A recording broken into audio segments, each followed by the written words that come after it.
젊은이 면접은 어떻게 됐나? 합격할 것 같아요. 그리고 오늘은 제가 모셔다 드릴게요. 폭설이 휘몰아치는 골목길, 한 청년이 리어카를 끌고 있었어요. 폐지 줍는 할머니를 도와주다가 인생의 마지막 기회일지도 모르는 면접을 망쳐버린 후였죠. 하지만 할머니가 걱정하실까봐 거짓말을 했습니다. 그 모습을 지켜보던 박진철 회장은 심장이 멎는 듯 했어요. 청년의 뒤에서 리어카를 밀고 있는 할머니는 그가 40년 전부터 찾아 헤매던 바로 그 여인이었던 거예요. 박 회장은 사색이 된 얼굴로 그들에게 다가갔습니다. 그리고는 무릎을 꿇고 오열하고 말았죠. 도대체 어떤 일이 있었던 걸까요?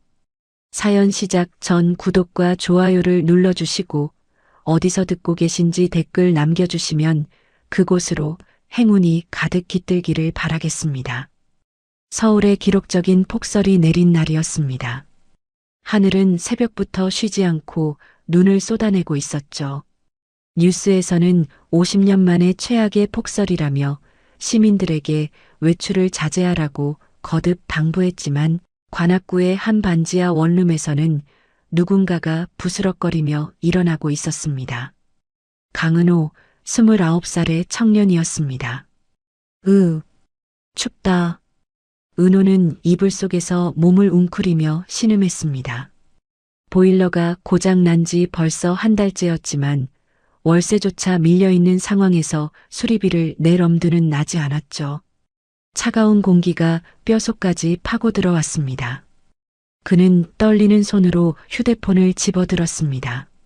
화면에 뜬 시간은 새벽 5시 30분. 오늘이구나. 태상그룹 최종 면접. 그에게는 인생을 걸어야 할 마지막 기회였습니다. 은호는 이불을 박차고 일어났습니다.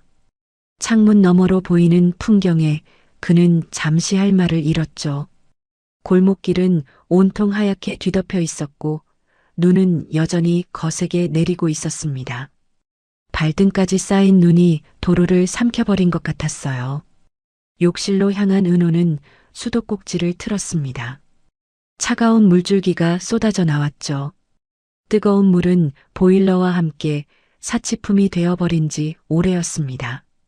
그는 이를 악물고 얼음장 같은 물로 세수를 했습니다. 차가운 물이 얼굴에 닿자 정신이 번쩍 들었어요. 거울 속 자신의 모습을 바라봤습니다.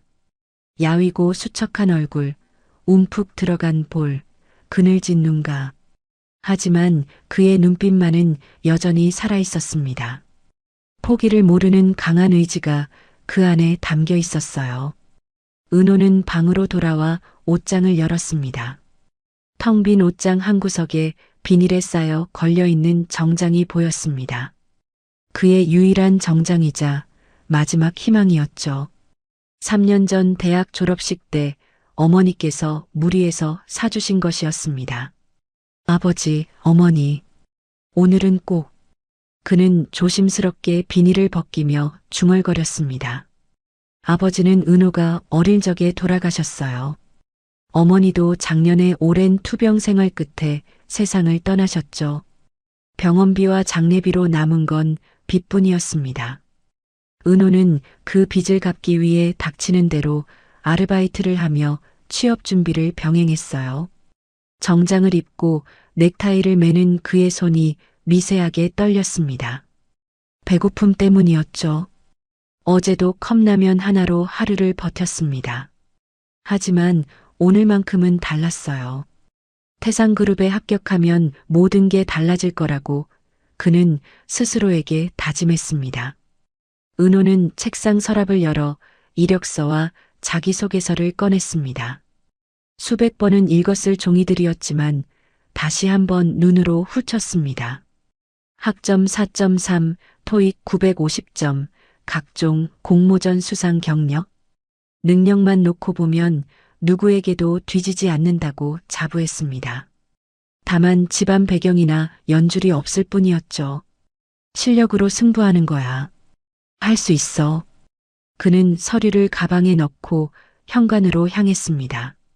낡은 구두를 신으며 다시 시간을 확인했죠.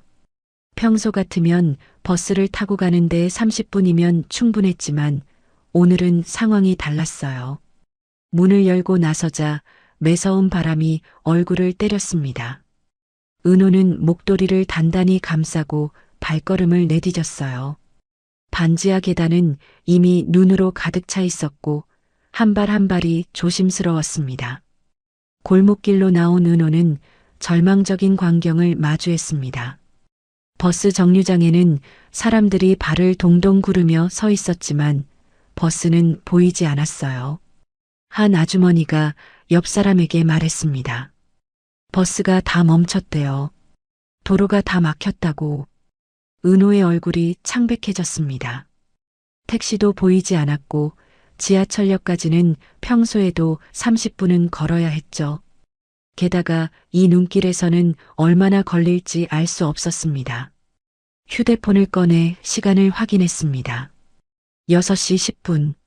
면접은 9시였고 평소라면 충분한 시간이었지만 지금은 아니었어요. 은호는 잠시 망설였습니다. 포기하고 돌아갈까? 회사에 연락해서 사정을 설명할까? 아니야. 이런 걸로 포기할 순 없어. 그는 고개를 저으며 중얼거렸습니다. 3년 동안 수십 개의 회사에 지원했지만 최종 면접까지 간 건 태상그룹이 처음이었습니다. 게다가 태상그룹은 국내 10대 기업 중 하나였죠. 이런 기회가 다시 올지 알 수 없었습니다. 은호는 결심했습니다. 걸어서라도, 아니 뛰어서라도 가기로. 그는 가방을 단단히 메고 뛰기 시작했습니다. 눈 덮인 길은 미끄러웠고 한 발 한 발이 위태로웠지만 그는 멈추지 않았어요. 지나가는 사람들이 이상한 눈으로 쳐다봤습니다. 이런 폭설에 정장을 입고 뛰어가는 청년이 기이해 보였겠죠. 하지만 은호는 신경 쓸 겨를이 없었습니다. 오직 면접장에 도착하는 것만이 목표였으니까요. 10분쯤 뛰었을까요? 벌써 온몸이 땀으로 젖어 있었습니다. 하지만 아직 갈 길은 멀었죠. 은호는 잠시 멈춰서서 숨을 고르며 하늘을 올려다봤습니다. 여전히 눈은 멈출 기미가 보이지 않았어요. 제발, 오늘만큼은. 그는 간절히 기도하며 다시 뛰기 시작했습니다. 부모님이 하늘에서 지켜보고 계실 거라고, 분명 도와주실 거라고 믿으면서 말이죠. 1시간 넘게 눈길을 헤치며 달려온 은호는 마침내 태상그룹 본사가 보이는 곳까지 도착했습니다. 가쁜 숨을 몰아쉬며 잠시 멈춰섰죠. 휴대폰을 꺼내 확인한 시간은 8시 20분. 아직 40분이 남아 있었습니다. 다행이다. 겨우 도착했네. 온몸이 땀으로 흠뻑 젖어 있었지만 안도의 한숨이 나왔습니다. 하지만 태상그룹 본사로 가려면 앞에 보이는 가파른 언덕길을 올라가야 했죠. 평소에도 숨이 찰 정도로 경사가 심한 길인데 오늘은 눈까지 수북이 쌓여 있었습니다. 은호는 심호흡을 하고 다시 발걸음을 옮겼습니다. 그때였어요. 언덕 중간쯤에서 무언가 이상한 광경이 눈에 들어왔습니다. 누군가가 자기 몸집보다 훨씬 큰 리어카를 끌고 언덕을 오르려고 애쓰고 있었죠. 가까이 다가가니 이르는 넘어 보이는 할머니였습니다. 낡은 겨울 점퍼를 입고 털모자를 깊숙이 눌러 쓴 할머니는 온 힘을 다해 리어카를 끌고 있었어요. 리어카에는 폐지가 산더미처럼 쌓여 있었고 그 무게만 해도 엄청나 보였습니다. 으이고, 으이고. 할머니의 낮은 신음소리가 들렸습니다. 낡은 운동화는 눈길에 제대로 된 마찰력을 내지 못했고 한 발 내디딜 때마다 미끄러졌죠. 리어카 바퀴도 눈에 파묻혀 제대로 굴러가지 않았습니다. 은호는 잠시 망설였습니다.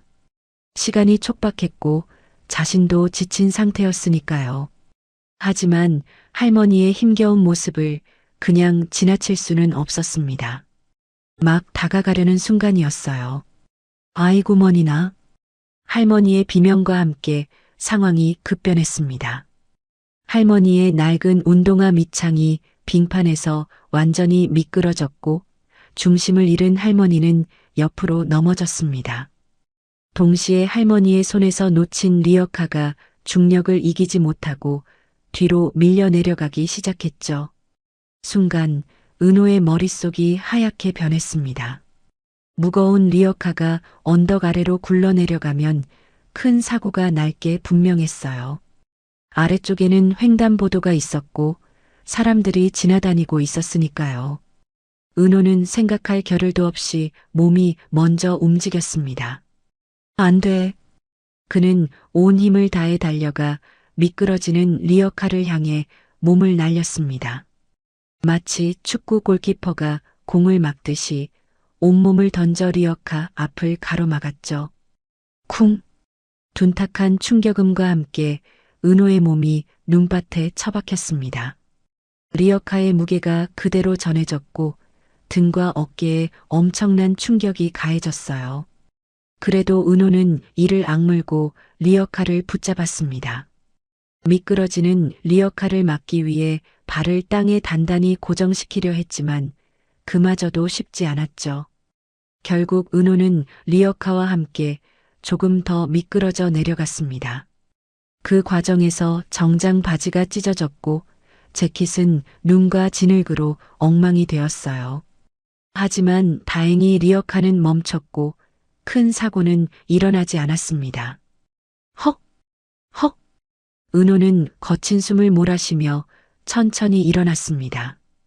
온몸이 욱신거렸고 특히 오른쪽 무릎과 팔꿈치가 심하게 쓰라렸죠. 그제야 자신의 모습을 내려다본 은호는 망연자실했습니다. 유일한 정장은 완전히 망가져 있었습니다.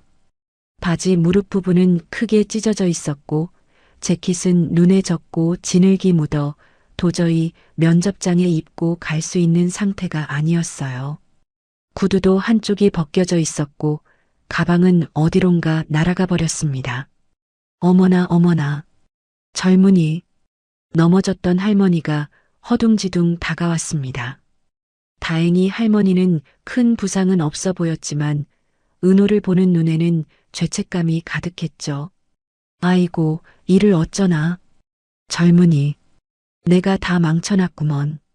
할머니는 떨리는 손으로 은호의 옷에 묻은 눈을 털어주려 했지만 이미 늦은 상태였습니다. 은호는 애써 미소를 지으며 말했어요. 아니에요, 할머니. 괜찮습니다. 할머니가 다치지 않으셔서 다행이에요. 괜찮긴 뭐가 괜찮아. 옷이 이렇게 됐는데. 할머니의 눈가에 눈물이 맺혔습니다. 주름진 얼굴에는 미안함과 고마움이 동시에 묻어났죠. 은호는 찢어진 바지를 보며 속으로 한숨을 삼켰지만 할머니 앞에서는 내색하지 않았습니다. 정말 괜찮아요. 옷이야 또 사면 되죠. 거짓말이었습니다. 은호에게는 새 정장을 살 돈이 없었으니까요. 하지만 할머니를 더 미안하게 만들고 싶지 않았습니다. 할머니는 은호를 위아래로 훑어보며 물었습니다. 그런데 젊은이, 이런 차림으로 혹시 어디 면접이라도 보러 가는 건가? 은호는 쓴웃음을 지었습니다. 아, 네. 여기 근처 태상그룹이요. 태상그룹? 아이고, 그 큰 회사를. 할머니의 얼굴이 더욱 어두워졌습니다. 자신 때문에 젊은이의 인생이 걸린 면접을 망쳤다는 생각에 가슴이 무너지는 것 같았죠. 정말 미안하구먼. 내가 어떻게 보상을. 아니에요, 할머니. 제가 선택한 거예요. 그리고 사실 붙을 가능성도 별로 없었어요. 은호는 담담하게 말했지만 속은 타들어가고 있었습니다. 3년 만에 잡은 기회였는데 이렇게 허무하게 날려버리다니. 하지만 이미 엎질러진 물이었죠. 할머니는 한참 동안 뭔가를 고민하는 듯 했습니다. 그러더니 갑자기 두꺼운 점퍼 주머니 깊숙한 곳에 손을 넣어 무언가를 꺼내기 시작했어요. 낡은 천으로 몇 겹이나 쌓인 작은 물건이었습니다. 잠깐만. 이거. 할머니는 조심스럽게 천을 풀었습니다. 그 안에서 나온 것은 오래된 만년필이었어요. 세월의 흔적이 역력했지만 은은한 광택이 남아있는 고급스러운 만년필이었죠. 이거 받아. 할머니가 만년필을 은호에게 내밀었습니다. 은호는 당황했어요. 아니, 할머니. 이런 건 받을 수 없어요. 받아, 제발. 내가 평생 지녀온 부적 같은 거야. 이게 젊은이에게 행운을 줄 걸세. 자네가 나에겐 생명의 은인이니까 이 만년필이 자네에게 갈 차례인가 봐. 할머니의 눈동자가 흔들렸습니다. 줄 수 있는 건 없고 청년의 인생을 망친 것 같아 가슴이 미어지는 표정이었습니다. 하지만 할머니의 진심 어린 눈빛에 은호는 더 이상 거절할 수 없었습니다. 떨리는 손으로 만년필을 받아들었죠. 감사합니다, 할머니. 정말 소중히 간직할게요. 그래, 그래야지. 그리고 면접. 포기하지 마. 이 모습 그대로 가. 오히려 자네의 진짜 모습을 보여줄 수 있을 거야. 할머니의 말에 은호는 고개를 끄덕였습니다. 이미 포기했던 마음이었지만 할머니의 격려에 다시 한번 용기가 생겼어요. 네, 할머니. 한번 가보겠습니다. 은호는 만년필을 재킷 안주머니에 조심스럽게 넣었습니다. 그리고 떨어진 가방을 주워들고 다시 언덕을 오르기 시작했죠. 뒤에서 할머니가 외쳤습니다. 젊은이, 꼭 붙을 거야. 내가 장담해. 은호는 뒤돌아 할머니에게 손을 흔들었습니다. 찢어진 바지 사이로 차가운 바람이 들어왔고 무릎에서는 피가 배어나오고 있었지만 이상하게도 마음은 따뜻했어요. 절뚝거리며 언덕을 오르는 은호의 뒷모습을 할머니는 한참 동안 바라봤습니다. 그리고 조용히 중얼거렸죠. 그래, 착한 일은 반드시 보상받는 법이지. 젊은이, 자네는 꼭 성공할 거야. 은호는 마침내 태상그룹 본사 앞에 도착했습니다. 거대한 유리 건물이 위압적으로 서 있었죠. 정문 앞에 선 경비원들이 은호를 보고 수군거렸습니다. 저 사람 뭐야? 노숙자인가? 아니면 사고라도 난 건가? 은호는 그들의 시선을 애써 무시하고 건물 안으로 들어갔습니다. 로비에 있던 사람들도 모두 은호를 쳐다봤죠.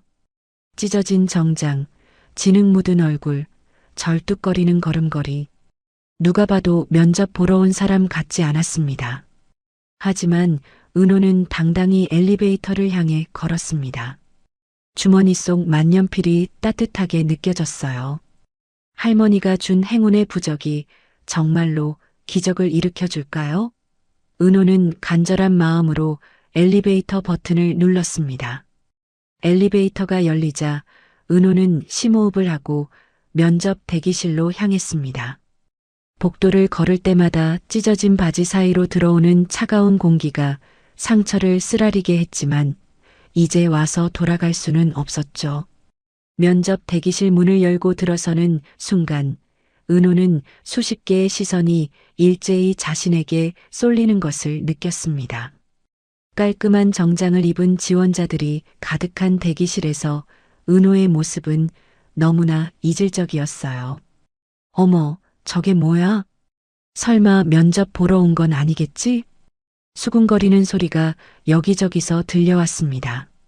한 여성 지원자는 대놓고 코를 막으며 인상을 찌푸렸고 옆자리에 앉은 남성은 은호를 위아래로 훑어보며 비웃음을 감추지 않았죠. 아니, 태상그룹 면접에 저런 차림으로 오다니. 정신이 나간 거 아니야? 아니면 일부러 관심 끌려고 그러는 건가? 은호는 묵묵히 구석자리를 찾아 앉았습니다. 진흙이 묻은 재킷을 벗고 싶었지만 안에 입은 와이셔츠도 땀과 눈에 젖어 있었기에 그마저도 할 수 없었죠. 실례지만 갑자기 누군가 은호에게 다가왔습니다.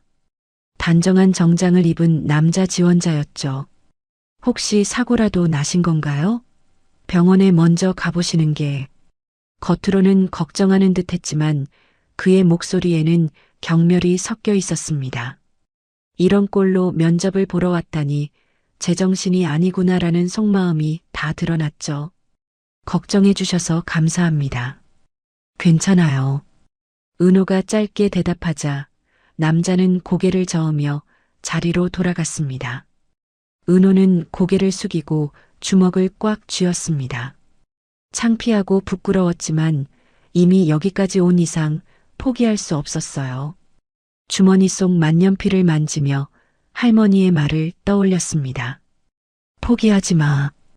이 모습 그대로가 오히려 자네의 진짜 모습을 보여줄 수 있을 거야. 그때 대기실 문이 열리고 직원이 들어왔습니다. 강은호님 면접 준비해 주세요. 은호가 일어서자 대기실이 다시 한번 술렁였습니다. 직원도 은호의 모습을 보고 잠시 당황한 표정을 지었지만 이내 프로답게 표정을 관리했죠. 저쪽으로 오시면 됩니다. 은호는 모든 시선을 등에 받으며 대기실을 나갔습니다. 복도를 걸으며 직원이 조심스럽게 물었어요. 혹시 괜찮으신가요? 잠시 정리할 시간을 드릴까요? 아니요, 괜찮습니다. 이대로 들어가겠습니다. 직원은 의아한 표정을 지었지만 더 이상 묻지 않았습니다. 면접실 앞에 도착하자 은호는 마지막으로 심호흡을 했죠. 그리고 문을 두드렸습니다. 들어오세요. 문을 열고 들어서자 5명의 면접관이 앉아 있었습니다. 그들의 표정이 일순간 굳어지는 것이 보였어요. 특히 가운데 앉은 인사팀장으로 보이는 중년 여성은 노골적으로 인상을 찌푸렸습니다. 이게 무슨... 그녀는 말을 잇지 못했습니다. 옆에 앉은 젊은 면접관도 코를 막는 신용을 하며 고개를 돌렸죠. 하지만 은호는 그 모든 시선을 받으며 당당히 인사했습니다. 안녕하십니까? 경영지원팀에 지원한 강은호입니다. 그때였습니다. 맨 끝자리에 앉아있던 누군가가 은호를 유심히 바라보고 있다는 것을 느꼈어요. 은발이 섞인 중후한 신사였는데 다른 면접관들과는 달리 경멸이나 당황이 아닌 묘한 호기심이 담긴 눈빛이었습니다. 박진철 회장이었습니다. 회장은 최종 면접에 직접 참관하는 것으로 유명했죠. 하지만 보통은 조용히 관찰만 할 뿐 직접 나서는 일은 거의 없었습니다. 오늘도 마찬가지일 거라고 다들 생각했어요. 강은호 씨, 인사팀장이 차가운 목소리로 물었습니다. 지금 그 차림이 뭡니까? 설명해 보세요. 다른 면접관들도 기가 막힌다는 표정으로 은호를 바라봤습니다. 누군가는 이미 탈락을 확정짓고 서류를 덮기도 했죠. 은호는 잠시 침묵했습니다. 변명을 늘어놓을 수도 있었고 동정심을 유발할 수도 있었어요. 하지만 그는 다른 선택을 했습니다. 죄송합니다. 오늘 오는 길에 사고가 있었습니다. 제가 판단을 잘못했고 그 결과 이런 모습으로 면접장에 오게 되었습니다. 사고요? 무슨 사고였길래? 젊은 남자 면접관이 비아냥거리듯 물었습니다. 은호는 담담하게 대답했어요. 폭설로 미끄러진 할머니의 리어카가 언덕 아래로 굴러내려가는 것을 막다가 이렇게 되었습니다. 정말 기가 막히네요. 인사팀장이 코웃음을 쳤습니다. 그래서요? 할머니를 도와줬으니 이해해달라는 건가요? 남을 돕는 것도 좋지만 중요한 면접에 이런 모습으로 오는 게 과연 책임감 있는 행동입니까? 날카로운 비판이 이어졌습니다. 다른 면접관들도 고개를 끄덕이며 동조했죠. 하지만 은호는 당황하지 않았습니다. 맞습니다. 제가 시간 관리를 제대로 하지 못했고 우선순위를 잘못 판단했습니다. 변명의 여지가 없습니다. 그런데도 면접을 포기하지 않고 온 이유가 뭡니까? 이번에는 다른 면접관이 물었습니다. 은호는 곧바로 대답했어요. 포기는 제게 없는 선택지였기 때문입니다. 비록 이런 모습이지만 제 실력과 열정을 보여드릴 기회를 놓치고 싶지 않았습니다. 실력이요? 인사팀장이 서류를 뒤적이며 말했습니다. 학점 4.3, 토익 950점. 스펙은 훌륭하네요. 하지만 이런 기본적인 것도 지키지 못하는 사람이 과연 우리 회사에서 일할 자격이 있을까요? 순간 맨 끝에서 조용히 듣고 있던 박진철 회장이 입을 열었습니다. 강은호 씨, 낮고 중후한 목소리에 모든 시선이 회장에게로 향했습니다. 면접관들도 놀란 표정을 지었죠. 회장이 직접 질문하는 일은 극히 드물었으니까요. 오늘 아침 폭설 상황에서 느낀 점이 있다면 말해보세요. 뜬금없는 질문이었지만 은호는 잠시 생각한 뒤 대답했습니다. 대중교통이 마비되고 도시 기능이 정지된 것을 보며 우리가 당연하게 여기는 시스템이 얼마나 취약한지 깨달았습니다. 위기 상황에서는 매뉴얼보다 현장 판단력이 중요하다는 것도 느꼈고요. 회장의 눈이 미세하게 반짝였습니다. 그래서 할머니를 도왔다는 건가요? 아니요. 그건 그냥 본능이었습니다. 위험한 상황을 보고 그냥 지나칠 수 없었어요. 본능이라. 회장은 은호를 뚫어지게 바라봤습니다. 찢어진 바지 사이로 보이는 상처, 진흙 묻은 재킷, 그럼에도 꺾이지 않는 고든 눈빛.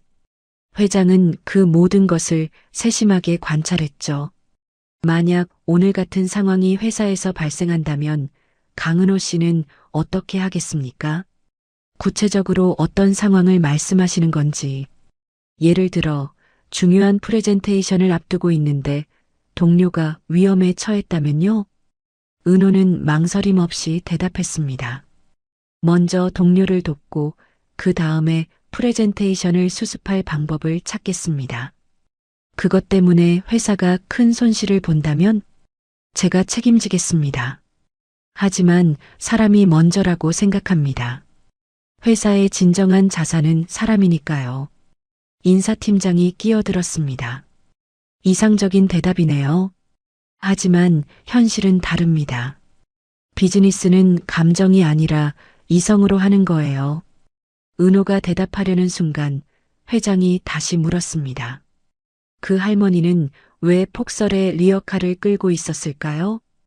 예상치 못한 질문에 은호는 잠시 당황했지만 이내 대답했습니다. 생계 때문이었을 겁니다. 폐지를 주워 파는 게 하루 벌이인 분들은 날씨가 나빠도 나올 수밖에 없으니까요. 그런 분들을 위해 우리 회사가 할 수 있는 일은 뭐가 있을까요? 이번엔 정말 예상 밖의 질문이었습니다. 다른 면접관들도 의아한 표정을 지었죠. 은호는 잠시 고민하다 말했습니다. 재활용 시스템을 개선하거나 노인 일자리 창출 프로그램을 만들 수 있을 것 같습니다. 기업의 사회적 책임 차원에서요. 회장은 미세하게 고개를 끄덕였습니다. 그리고는 다시 침묵에 잠겼죠. 다른 면접관들이 이어서 전공 지식이나 경험에 대한 질문을 했지만 은호의 대답은 명확하고 논리적이었습니다. 비록 겉모습은 엉망이었지만 은호의 답변 하나하나에는 단단한 내공이 느껴졌어요. 회장은 아무 말 없이 은호를 바라봤습니다. 그 눈빛에는 알 수 없는 그리움 같은 것이 스쳐 지나갔죠. 마치 오래전 누군가를 떠올리는 듯한 표정이었습니다. 수고했습니다. 나가보세요. 인사팀장의 차가운 목소리에 은호는 일어섰습니다. 면접관들을 향해 깊이 인사했어요. 감사합니다. 좋은 기회 주셔서 감사했습니다. 그런데 아무도 눈치채지 못했지만 재킷 안주머니에는 작은 구멍이 나 있었어요. 은호가 인사를 하며 몸을 굽히는 순간 그 구멍 사이로 할머니가 준 만년필이 소리 없이 미끄러져 나왔습니다. 두꺼운 카펫 위로 떨어진 만년필은 아무 소리도 내지 않았어요. 은호는 그 사실을 전혀 모른 채 문을 열고 면접실을 나갔습니다. 문이 닫히고 면접실에는 잠시 침묵이 흘렀습니다. 면접관들은 서로 눈빛을 교환하며 고개를 저었죠. 정말 어이없는 면접이었네요. 인사팀장이 한숨을 쉬며 말했습니다. 스펙이 아무리 좋아도 이건 아니죠. 기본이 안 되어 있어요. 맞아요. 회사 이미지를 생각해서라도 저런 사람은. 젊은 면접관이 동조했습니다. 다른 면접관들도 하나둘 부정적인 평가를 늘어놓기 시작했죠. 솔직히 동정심을 유발하려는 쇼 같기도 했어요. 그러게요. 할머니를 도왔다는 것도 믿기 어렵고. 박진철 회장은 여전히 침묵을 지키고 있었습니다. 면접관들의 대화를 듣는 둥만은 깊은 생각에 잠겨 있었죠. 그러다가 천천히 자리에서 일어났습니다. 회장님, 벌써 가시는 겁니까? 인사팀장이 놀라며 물었습니다. 보통 회장은 면접이 모두 끝날 때까지 자리를 지키곤 했으니까요. 잠시 나갔다 오겠네. 회장은 짧게 대답하고 문을 향해 걸었습니다. 그런데 몇 발자국 가다가 갑자기 멈춰 섰어요. 시선이 바닥의 어느 한 지점에 고정되었습니다. 카펫 위에 무언가가 은은하게 반짝이고 있었습니다. 회장은 천천히 그것을 향해 다가갔죠. 가까이서 보니 오래된 만년필이었습니다. 누군가 떨어뜨린 것이 분명했어요. 방금 나간 지원자가 떨어뜨린 건가? 회장은 만년필을 집어들었습니다. 순간 그의 표정이 굳어졌어요. 만년필은 확실히 오래된 것이었지만 단순히 오래되었다고 해서 놀란 것이 아니었습니다. 뚜껑 부분을 자세히 보니 희미하게 이니셜이 새겨져 있었습니다. 세월이 흘러 많이 닳았지만 여전히 읽을 수 있을 정도였죠. J. C. 파크. 회장의 손이 미세하게 떨리기 시작했습니다. 진철박. 자신의 이름 이니셜을 새긴 것이었죠. 하지만 그것보다 더 충격적인 것은 이 만년필 자체였습니다. 이게 어떻게... 회장은 떨리는 손으로 만년필을 돌려가며 살펴봤습니다. 몸체에 새겨진 독특한 문양, 뚜껑의 특별한 디자인 틀림없었습니다. 이것은 40년 전 자신이 직접 디자인해서 주문 제작한 만년필이었어요. 회장님, 괜찮으십니까? 인사팀장이 이상함을 눈치채고 다가왔습니다. 회장의 얼굴이 창백해져 있었거든요. 아니네. 잠시만. 회장은 만년필을 꽉 쥐고 잠시 휘청였습니다. 40년 전의 기억이 파도처럼 밀려왔죠. 당시 20대 후반이었던 박진철은 야심찬 청년 사업가였습니다. 대학을 졸업하자마자 친구들과 함께 작은 무역회사를 차렸죠. 모든 것이 순조로워 보였고 성공을 확신했습니다. 그때 제작한 것이 바로 이 만년필이었어요. 내가 반드시 성공해서 이 펜으로 큰 계약서에 사인을 할 거야. 그렇게 말하며 거금을 들여 특별 제작한 만년필이었습니다. 세상에 단 하나뿐인 자신만의 만년필이었던 거죠. 계속해서 40년 전의 기억이 마치 어제 일처럼 선명하게 떠올랐지만 지금은 과거에 빠져 있을 때가 아니었습니다. 김 팀장. 회장이 갑자기 큰 소리로 인사팀장을 불렀습니다. 깜짝 놀란 인사팀장이 다가왔어요. 예, 회장님. 이 펜을 떨어뜨린 지원자를 당장 찾아오게. 회장의 목소리에는 절박함이 묻어났습니다. 인사팀장은 당황한 표정으로 물었죠. 그게 왜 그러시는지 여쭤봐도 지금은 설명할 시간이 없네. 어서. 회장의 단호한 말에 인사팀장은 더 이상 묻지 않고 서둘러 면접실을 나갔습니다. 남은 면접관들은 어리둥절한 표정으로 서로를 바라봤죠. 회장은 다시 만년필을 들여다봤습니다. 펜의 몸통을 천천히 돌리며 세세한 부분까지 확인했어요. 펜촉 부분의 특별한 각인, 몸통에 새겨진 미세한 패턴, 모든 것이 자신이 디자인한 그대로였습니다. 하지만 어떻게 이게 그 청년에게 머릿속이 복잡해졌습니다. 40년 전 국밥집에 남겨둔 이 만년필이 어떤 경로로 오늘 면접장에 나타난 것일까요? 그리고 그 청년은 이 만년필을 어디서 얻은 것일까요? 그때 회장의 비서가 헐레벌떡 들어왔습니다. 회장님, CCTV 확인했습니다. 강은호 지원자가 만년필을 떨어뜨린 게 맞습니다. 비서는 태블릿을 들어 CCTV 화면을 보여줬습니다. 은호가 인사를 하며 일어서는 순간 재킷 주머니에서 무언가가 떨어지는 장면이 선명하게 찍혀 있었죠. 강은호. 그래, 그 지원자 이력서 가져왔나? 예, 여기 있습니다. 비서가 서류를 건넸습니다. 회장은 급하게 이력서를 훑어봤어요. 29살 관악구 거주, 부모님 모두 사망, 학자금 대출과 각종 빚이 있는 상황. 불쌍한 청년이군. 회장은 중얼거렸습니다. 그러다가 갑자기 고개를 들었어요. 차를 준비해. 지금 당장 이 주소로 가야겠네. 예. 회장님이 직접 가신다고요? 비서는 놀란 표정을 지었습니다. 태상그룹 회장이 지원자를 찾아간다는 것은 상상도 할 수 없는 일이었으니까요. 그래. 그리고 혹시 이 청년이 벌써 집에 도착했는지 확인해봐. 알겠습니다. 그런데 회장님, 정말 괜찮으신가요? 안색이. 괜찮아. 어서 준비해. 회장은 다시 만년필을 바라봤습니다. 이 만년필이 어떻게 그 청년에게 갔을까?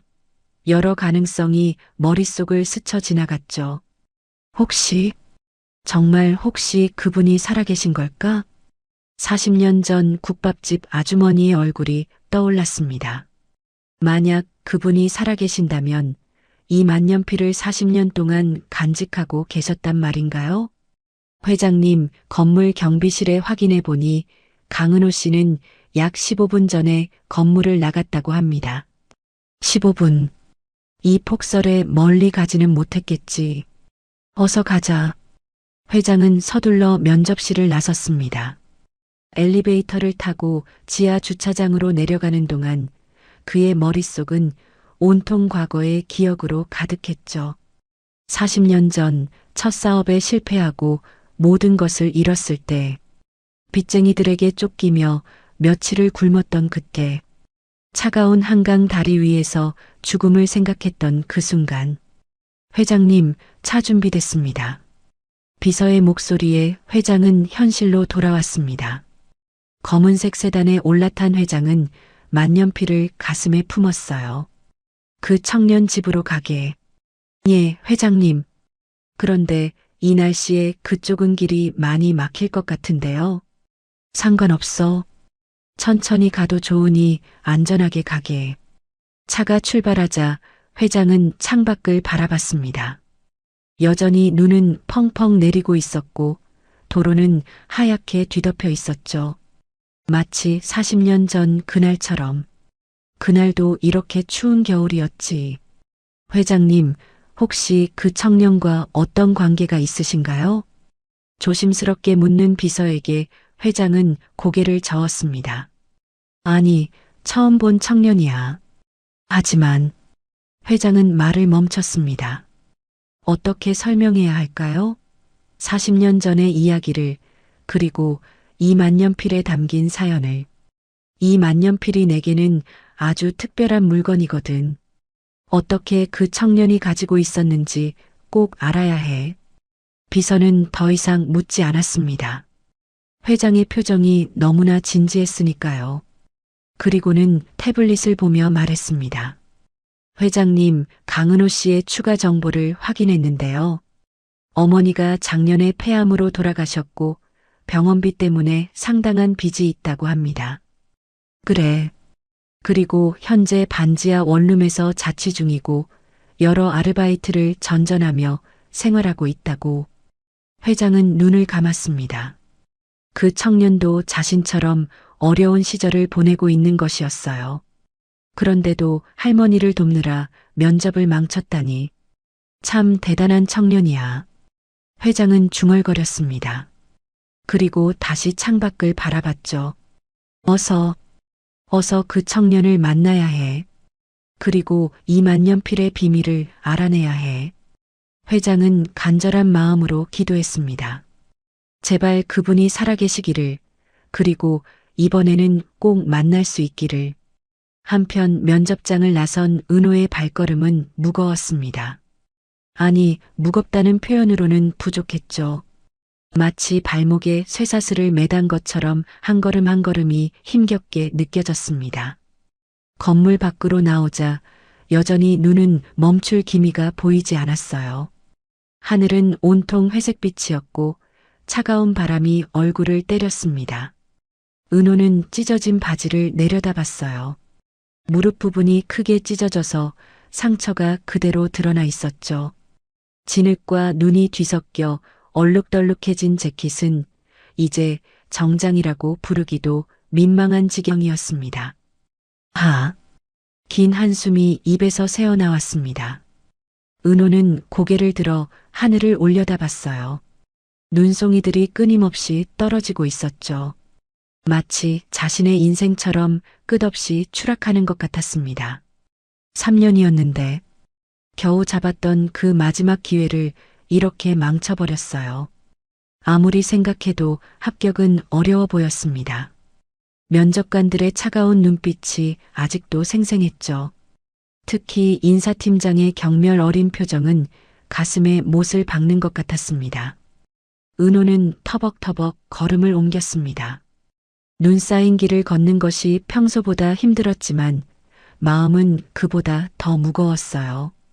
집으로 돌아가면 뭘 해야 할까요? 다시 구직 사이트를 뒤지고 이력서를 넣고 또 떨어지기를 반복해야 할까요? 어머니, 죄송해요. 은호는 하늘을 향해 속으로 말했습니다. 작년에 돌아가신 어머니가 떠올랐어요. 한참을 걸었을까요? 은호는 자신의 동네 골목길로 접어들었습니다.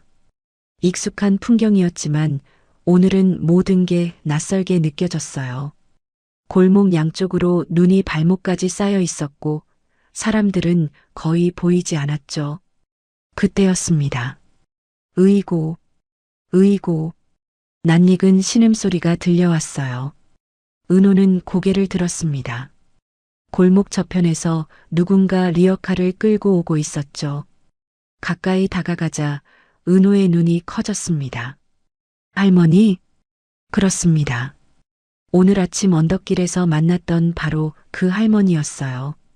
여전히 낡은 겨울 점퍼를 입고 털모자를 깊숙이 눌러 쓴 할머니는 폐지로 가득 찬 리어카를 끌고 있었습니다. 리어카 위에는 눈이 하얗게 쌓여 있었고 할머니의 어깨에도 눈이 수북이 내려앉아 있었죠. 할머니는 은호를 보자 얼굴에 환한 미소를 지었습니다. 어머, 젊은이, 또 만났구먼. 할머니의 목소리는 반가움으로 가득 차 있었어요. 하지만 그 미소 뒤에는 걱정이 숨어 있었죠. 할머니는 은호의 모습을 위아래로 훑어봤습니다. 여전히 찢어진 바지, 더러워진 재킷, 아침과 똑같은 차림이었습니다. 면접은 어떻게 됐어? 붙었어? 할머니가 조심스럽게 물었습니다. 떨리는 손으로 은호의 팔을 잡으며 기대 어린 눈빛을 보냈죠. 은호는 그 눈빛을 마주하는 순간 가슴이 철렁 내려앉는 것을 느꼈습니다. 할머니는 자신 때문에 은호의 면접이 망쳤다고 생각하고 있었어요. 아침에도 그렇게 미안해 하셨죠. 만약 지금 솔직하게 떨어졌다고 말한다면 할머니는 얼마나 자책하실까요? 평생 그 죄책감을 안고 사실지도 모릅니다. 은호는 결심했습니다. 할머니, 은호는 억지로 환한 미소를 지었습니다. 입꼬리를 최대한 올리고 눈을 반달 모양으로 만들었죠. 마치 정말로 좋은 일이 있었던 것처럼 말입니다. 할머니가 주신 부적 덕분에 면접 대박 났어요. 은호의 목소리는 일부러 밝게 떨었습니다. 할머니의 얼굴이 환해지는 것이 보였어요. 정말, 정말이고, 네, 면접관들이 제 얘기 진짜 잘 들어주셨어요. 질문도 많이 하시고요. 거짓말이었습니다. 하지만 은호는 계속 웃으며 말을 이어갔어요. 저 합격할 것 같아요. 아니, 분명히 합격할 거예요. 할머니는 은호의 손을 꽉 잡았습니다. 거친 손바닥의 온기가 은호에게 전해졌죠. 그래, 그래야지. 내가 그럴 줄 알았어. 착한 일은 복으로 돌아오는 법이야. 할머니의 눈가에 기쁨의 눈물이 맺혔습니다. 주름진 얼굴 가득 미소가 번졌죠. 은호는 그 모습을 보며 속으로 다짐했습니다. 이 거짓말만큼은 꼭 진짜로 만들어야 해. 할머니는 은호의 등을 도닥여주며 말했습니다. 얼른 집에 들어가서 쉬어. 옷도 갈아입고. 오늘 고생 많았어. 할머니도 어서 들어가세요. 날씨가 너무 추운데. 은호가 말하다 멈췄습니다. 할머니의 뒤에 있는 리어카가 눈에 들어왔거든요. 폐지가 산더미처럼 쌓여 있었고 그 위로 눈이 계속 내리고 있었죠. 할머니는 이 무거운 리어카를 혼자 끌고 어디까지 가실 작정이었을까요? 은호는 할머니의 손을 들여다봤습니다. 낡은 털장갑을 끼고 계셨는데 곳곳이 해져서 손가락이 삐져나와 있었어요. 그 손가락들은 추위에 시퍼렇게 질려 있었습니다. 할머니, 어디까지 가세요? 응? 아, 고물상이 한 10분쯤 걸어가면 있는데. 제가 모셔다 드릴게요. 은호는 주저없이 말했습니다. 할머니는 깜짝 놀란 표정을 지었어요. 아니야, 아니야. 자네 지금 지쳤을 텐데 무슨. 괜찮아요.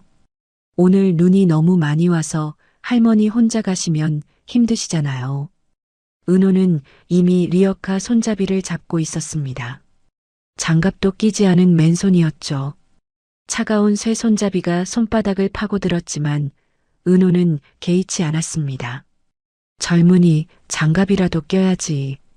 괜찮아요. 금방이에요. 은호는 리어카를 끌기 시작했습니다. 생각보다 무거웠어요. 폐지가 눈에 젖어서 더 무거워진 것 같았죠. 하지만 오늘 아침 이 리어카가 언덕을 미끄러져 내려갈 때를 생각하면 이 정도는 아무것도 아니었습니다. 어디로 가면 돼요, 할머니? 저기, 골목 끝까지 가서 오른쪽으로 돌면 돼. 할머니는 뒤에서 리어카를 밀었습니다. 둘이서 함께 눈길을 걸어갔죠.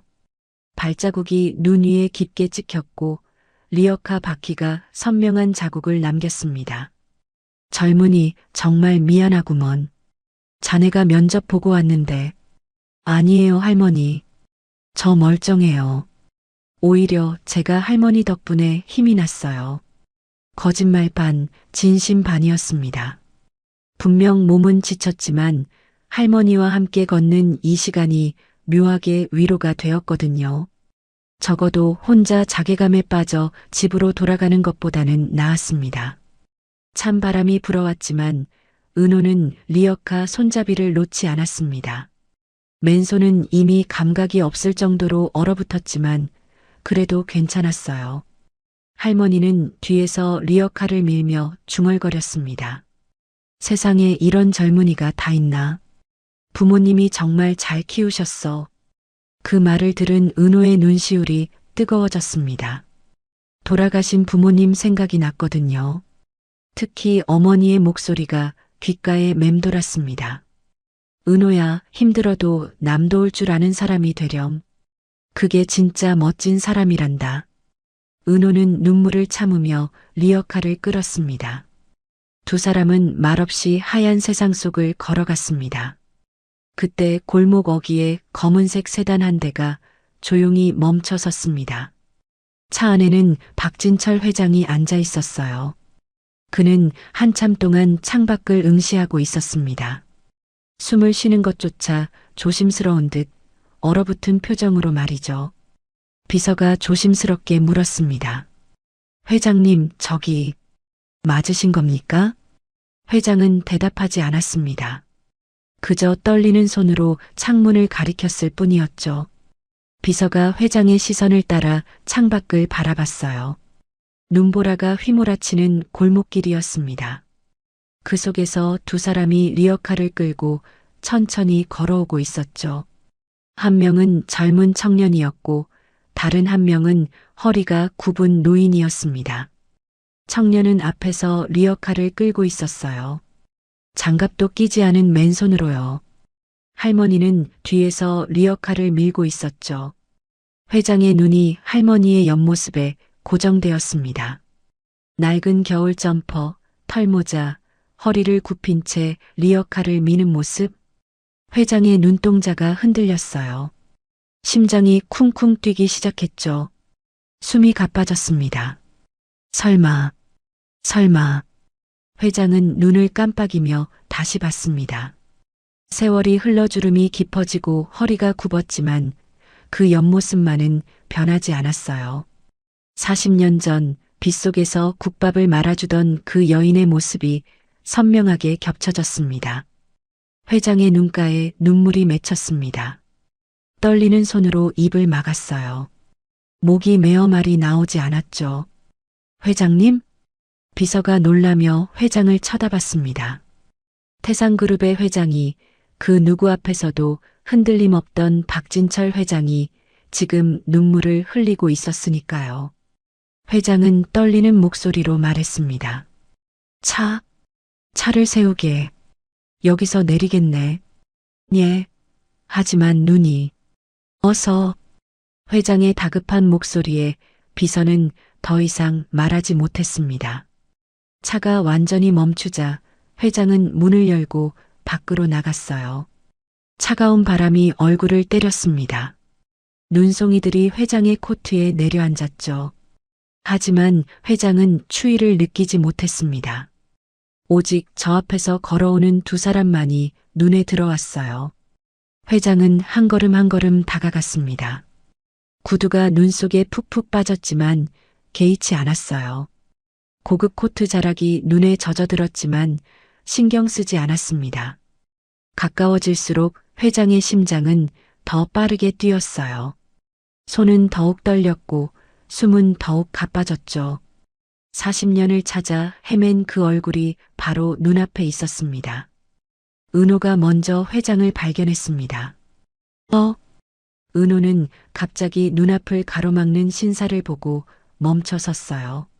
리어카도 덩달아 멈췄죠. 할머니도 고개를 들어 앞을 바라봤습니다. 왜 그래, 젊은이? 할머니가 물었을 때 회장은 이미 두 사람 바로 앞까지 와 있었습니다. 은호는 회장을 알아봤어요. 오늘 아침 면접장에서 봤던 태산그룹의 박진철 회장이었죠. 은호의 얼굴이 창백해졌습니다. 왜 회장님이 여기에? 은호의 머릿속이 복잡해졌어요. 혹시 면접 결과를 직접 알려주러 오신 건가? 아니면 자신이 무슨 잘못이라도 저지른 건가? 온갖 생각이 머릿속을 스쳤죠. 하지만 회장은 은호를 보지 않았습니다. 그의 시선은 오직 할머니에게만 고정되어 있었어요. 마치 세상에 할머니 한 분만 존재하는 것처럼요. 회장의 입술이 떨렸습니다. 무언가 말하려 했지만 목이 메어 소리가 나오지 않았죠. 그는 한 걸음 더 다가갔습니다. 할머니와의 거리가 두 걸음밖에 남지 않았어요. 할머니는 회장을 올려다봤습니다. 은발이 섞인 중후한 신사, 고급스러운 코트, 품격 있는 자태, 완전히 낯선 사람이었어요. 이렇게 잘 차려입은 양반을 골목길에서 마주치는 일은 평생 몇 번 없었죠. 실례지만 누구신지 할머니가 조심스럽게 물었을 때였습니다. 회장이 무릎을 꿇었어요. 털썩? 둔탁한 소리와 함께 회장의 무릎이 눈밭에 닿았습니다. 고급 바지가 눈에 젖어들었고 차가운 눈이 무릎을 파고들었지만 회장은 전혀 신경 쓰지 않았어요. 은호와 할머니는 깜짝 놀라 입을 벌렸습니다. 아니, 이게 무슨... 할머니가 당황해서 말했습니다. 손을 내밀어 회장을 일으키려 했지만 회장은 고개를 더 깊이 숙였어요. 이마가 거의 눈밭에 닿을 듯 말 듯 했죠. 일어나세요. 어른께서 왜 이러십니까? 할머니의 목소리에는 당혹감이 가득했어요. 자신보다 훨씬 젊어 보이는, 그것도 이렇게 고귀해 보이는 양반이 자기 앞에 무릎을 꿇다니. 할머니는 어찌할 바를 몰라 했죠. 은호도 황급히 다가가 회장의 팔을 잡으려 했습니다. 회장님, 일어나십시오. 무슨 일이신지. 하지만 회장은 꿈쩍도 하지 않았어요. 그저 고개를 숙인 채 떨고 있을 뿐이었습니다. 어깨가 들썩거렸죠. 울고 있는 것 같았어요. 잠시 침묵이 흘렀습니다. 눈은 계속 내렸고 세 사람은 그 자리에 얼어붙은 듯 멈춰 있었어요. 한참 후 회장이 떨리는 목소리로 입을 열었습니다. 아주머니. 그 목소리는 너무나 간절했어요. 마치 수십 년 동안 꾹꾹 눌러 담아두었던 감정이 한꺼번에 터져 나오는 것 같았죠. 회장은 떨리는 손을 가슴에 얹었습니다. 눈물이 뺨을 타고 흘러내렸어요. 회장은 잠시 말을 멈췄습니다. 목이 메었거든요. 깊게 숨을 들이마시고 다시 입을 열었어요. 저는 박진철이라고 합니다. 할머니는 그 이름을 듣는 순간 온몸이 굳어졌습니다. 박진철. 40년 동안 편지에서 수없이 읽었던 그 이름. 그 사람이 진짜 이 사람인 걸까요? 회장은 계속 말을 이어갔습니다. 40년 전 겨울이었습니다. 회장의 목소리는 점점 더 떨렸어요. 눈물이 멈추지 않고 흘러내렸죠. 그때 회장은 잠시 숨을 고르며 말을 이었습니다. 거리를 헤매던 노숙자였습니다. 회장은 떨리는 손을 가슴에 얹었습니다. 아주머니의 국밥집에서 밥을 얻어먹었던 그 노숙인입니다. 할머니는 떨리는 손으로 입을 틀어막았습니다. 눈이 커졌고 온몸이 얼어붙었어요. 너무 늦게 와서 정말 죄송합니다. 할머니의 떨리는 눈빛을 본 회장의 눈앞에 40년 전 그 겨울이 생생하게 펼쳐졌습니다. 40년 전 겨울, 28살의 박진철은 세상을 다 가진 듯 당당했습니다. 진철아, 축하한다. 야, 우리 이제 대박 나는 거 아니야? 대학 동기들이 사무실에 모여 샴페인을 터뜨렸어요. 작은 사무실이었지만 청년들의 꿈은 하늘을 찔렀죠. 벽에는 방금 걸어놓은 간판이 빛나고 있었습니다. 진성무역 주식회사. 진철과 친구 성우가 합쳐 만든 회사 이름이었어요. 둘은 대학 시절부터 사업을 꿈꿨고 졸업하자마자 바로 무역회사를 차렸죠.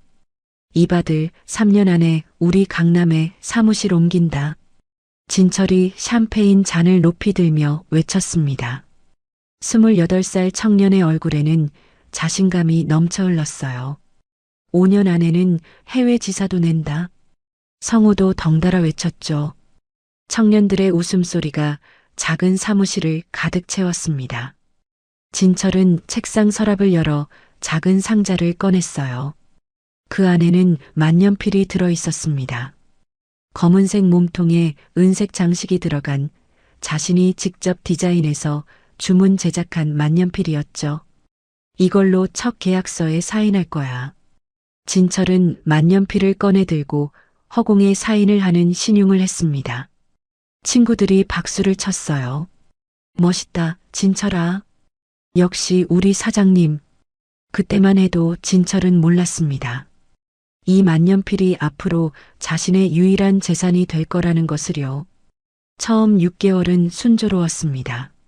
작은 거래들이 성사되었고 매출이 조금씩 올라갔어요.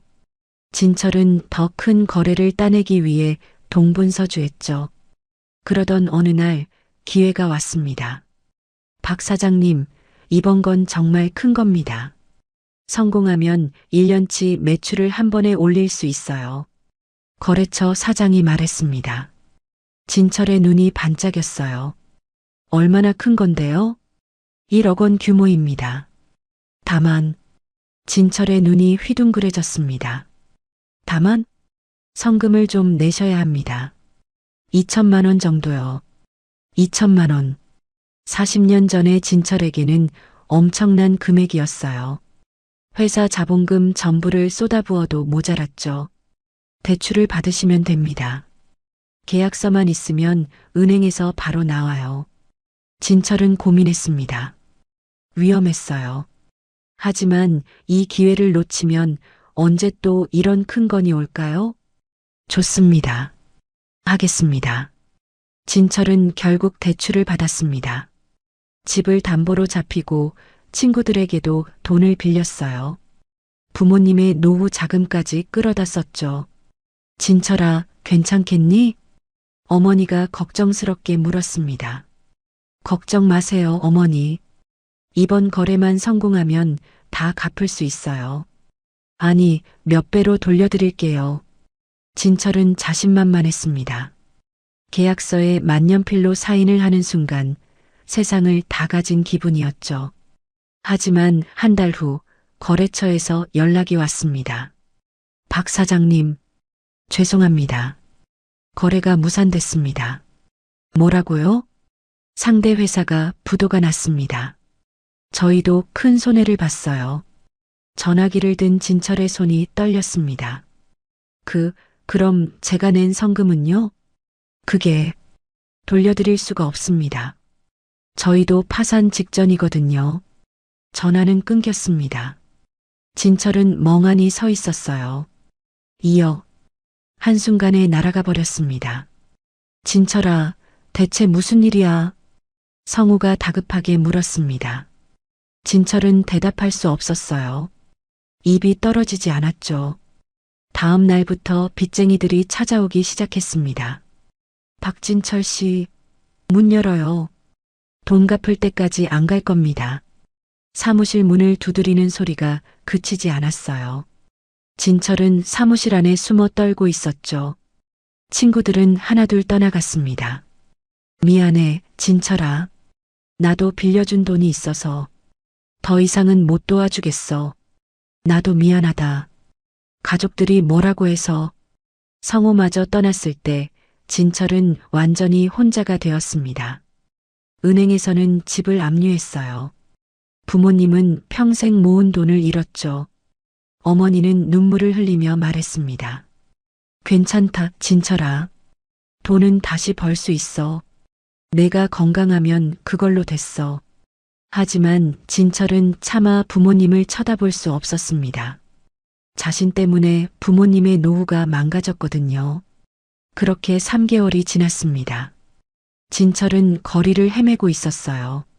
사무실도 집도 모든 것을 잃었습니다. 주머니에는 1,000원도 남지 않았죠. 다시 겨울이 돌아왔습니다. 눈이 내리기 시작했어요. 그날은 유난히 추운 겨울의 이른 새벽이었습니다. 춥다.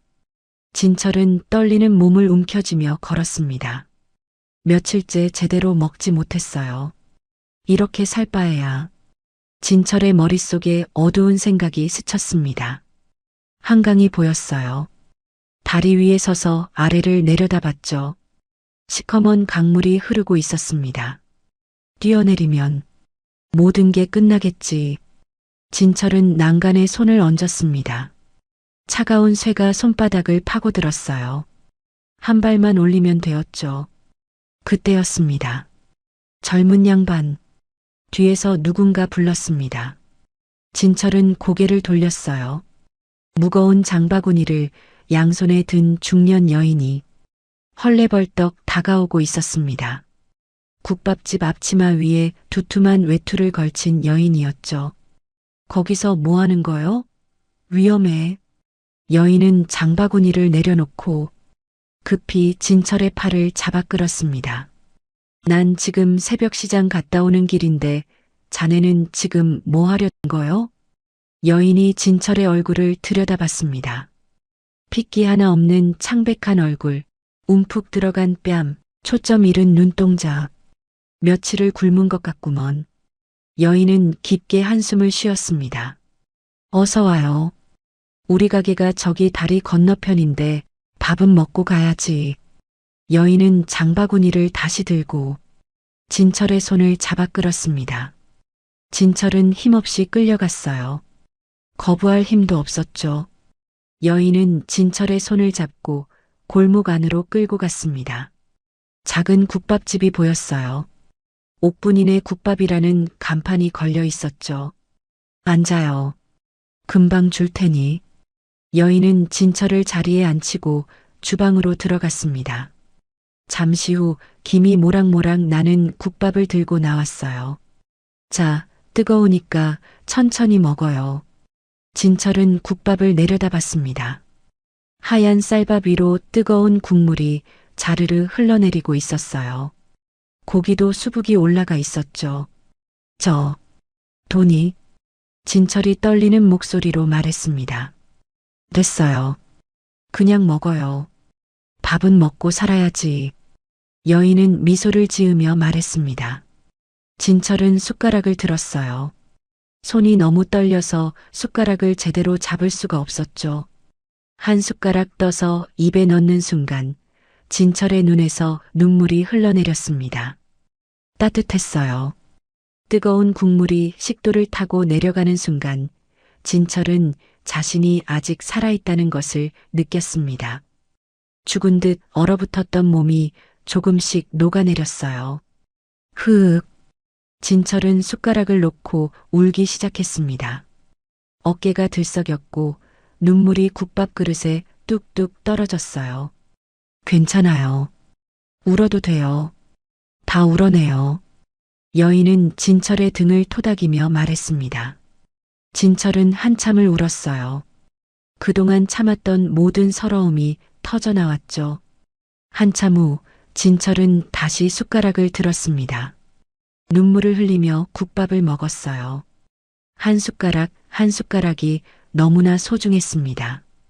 국밥을 다 먹고 나자 진철은 조금 정신이 돌아왔습니다. 감사합니다. 정말 감사합니다. 진철은 고개를 숙이며 말했습니다. 천천히 가요. 조심하고. 여인은 따뜻하게 웃으며 말했습니다. 진철은 국밥집을 나섰습니다. 눈은 여전히 내리고 있었어요. 하지만 아까와는 달랐습니다. 뜨거운 국밥 한 그릇이 몸을 데워주었고 여인의 따뜻한 마음이 얼어붙었던 가슴을 녹여주었죠. 다시 살아야겠다. 진철은 그렇게 생각했습니다. 아직 늦지 않았어요. 다시 시작할 수 있었죠. 그날 밤 진철은 국밥집 앞으로 돌아왔습니다. 가게 옆에 우편함이 보였어요. 진철은 주머니를 뒤졌습니다. 만년필이 나왔습니다. 자신이 직접 디자인한 꿈의 상징이었던 그 만년필이었죠. 이제 남은 건 이것뿐이었습니다. 진철은 근처 구멍가게에서 종이와 봉투를 얻어왔습니다. 떨리는 손으로 편지를 썼어요. 아주머니께 죽으려던 저를 이 국밥 한 그릇이 살렸습니다. 아주머니의 따뜻한 마음이 제게 다시 살 용기를 주었습니다. 이 은혜는 절대 잊지 않겠습니다. 꼭 성공해서 다시 찾아뵙겠습니다. 그때까지 이 만년필을 맡아주십시오. 이것은 제 꿈이었고 실패했지만 제 전 재산입니다. 성공해서 찾으러 올 때까지 지켜주십시오. 반드시 돌아오겠습니다. 박진철 올림. 진철은 편지와 만년필을 봉투에 넣고 우편함에 넣었습니다. 그리고 국밥집을 향해 깊이 고개를 숙였어요. 감사합니다. 꼭 다시 오겠습니다. 진철은 돌아섰습니다. 눈 내리는 거리를 걸어가는 그의 뒷모습은 외로워 보였지만 이제는 달랐어요. 그의 걸음에는 다시 살겠다는 의지가 담겨 있었습니다. 그로부터 10년이 흘렀습니다. 진철은 작은 일부터 다시 시작했어요. 공사장에서 막노동을 하고 식당에서 설거지를 하고 새벽 배달도 했죠.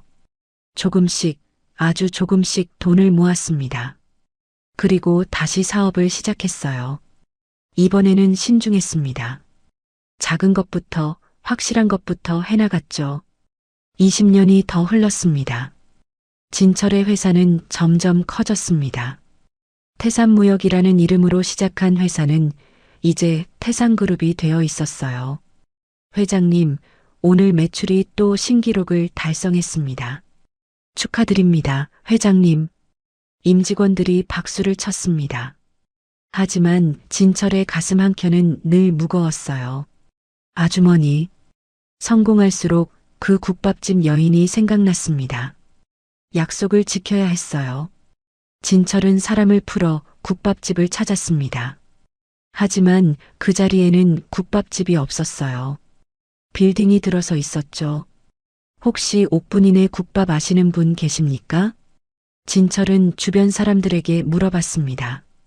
하지만 아무도 몰랐어요. 한 20년 전에 없어진 것 같은데요? 주인이 어디로 갔는지는 저희도 몰라요. 진철은 탐정까지 고용했습니다. 하지만 찾을 수 없었어요. 그렇게 40년이 흘러갔습니다. 회장의 눈앞에 현재가 다시 펼쳐졌습니다. 눈 내리는 골목길, 무릎 꿇은 자신, 그리고 눈앞에 서 있는 할머니. 40년을 찾아 헤맨 그 여인이 바로 여기 있었습니다. 박진철, 자네가 정말... 할머니의 목소리도 떨렸습니다. 40년 전 그 야윈 청년의 얼굴이 눈앞에 중후한 신사와 겹쳐졌어요. 세월이 흘러 얼굴에는 주름이 깊어지고 머리에는 은발이 섞였지만 그 눈빛만은 여전히 간절했습니다. 할머니는 천천히 무릎을 굽혔습니다. 할머니, 은호가 깜짝 놀라 할머니를 부축했어요. 하지만 할머니는 고개를 저으며 회장과 눈높이를 맞췄죠. 두 사람은 눈밭에 나란히 무릎을 꿇고 앉아 서로를 바라봤습니다. 자네가 그 청년이구먼. 할머니의 눈에서 눈물이 흘러내렸습니다. 주름진 손이 회장의 손을 꽉 잡았어요. 성공했어. 정말, 정말 대견해. 할머니의 목소리는 떨렸지만 그 안에는 깊은 안도감이 담겨 있었습니다. 죽지 않고 살아줘서 고마워. 그날 자네 눈빛이 너무 무서웠거든. 정말 죽을 것 같아서 내가 얼마나 걱정했는지 아나. 할머니는 말을 잇지 못하고 흐느꼈습니다. 회장도 할머니의 손을 꽉 잡으며 울었어요.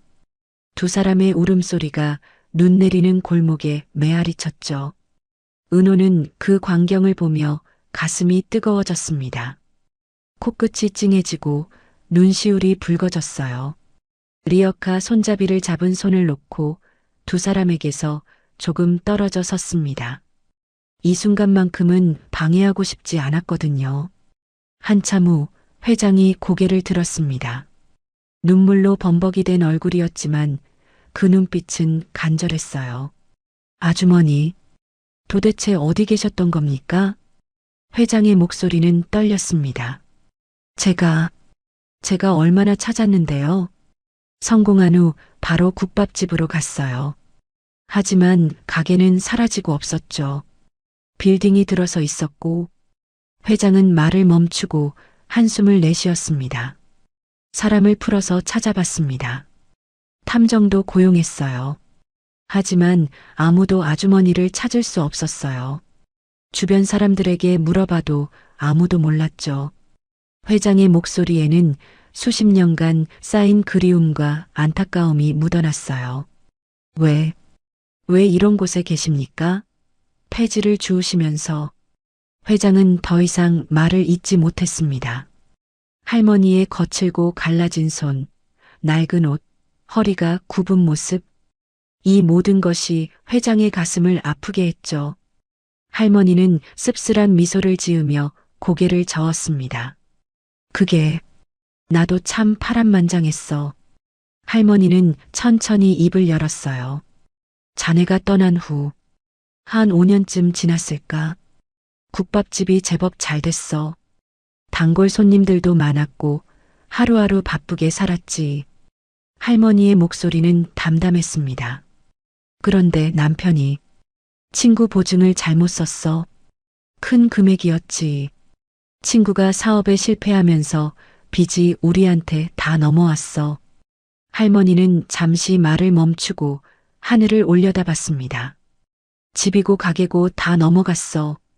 평생 모은 돈도 다 날아갔지. 빚쟁이들이 우리를 찾아다녔어.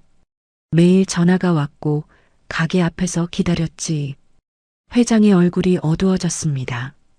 자신과 비슷한 일을 할머니도 겪으셨던 거예요. 그래서 도망을 다녔어. 남편이랑 둘이서 쪽방촌을 전전하며 숨어 살았지. 남편은 낮에 일용직 일을 했고 나는 식당에서 설거지를 했어. 할머니의 목소리에는 서러움이 묻어났습니다. 그렇게 10년을 살았을까? 남편이 쓰러졌어. 과로였지. 병원에 데려갔지만 얼마 못 가고 세상을 떠났어. 아주머니, 회장이 할머니의 손을 더 꽉 잡았습니다. 혼자 남았어. 빚은 여전히 남아 있었고 나이도 들어서 일자리를 구하기 힘들었지. 그래서 폐지를 줍기 시작했어. 20년 넘게 이렇게 살았어. 할머니는 자신의 손을 내려다봤습니다. 거칠고 갈라진 손, 세월의 흔적이 역력했죠. 그렇게 살면서도 단 하나만은 절대 놓지 않았어. 할머니는 회장을 똑바로 바라봤습니다.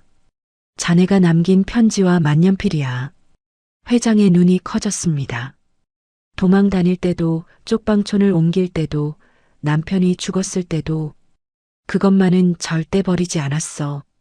상자에 넣어서 늘 품에 지녔지. 할머니의 목소리가 떨렸습니다. 이건 주인이 있는 물건이야.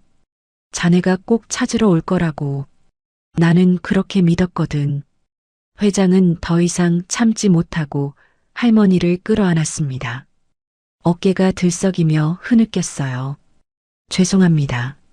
정말 죄송합니다. 제가 더 빨리 찾았어야 하는데. 아니야, 괜찮아. 이렇게 만났잖아. 할머니는 회장의 등을 토닥이며 말했습니다. 마치 어린아이를 달래듯이요. 한참 후 두 사람은 서로를 놓았습니다.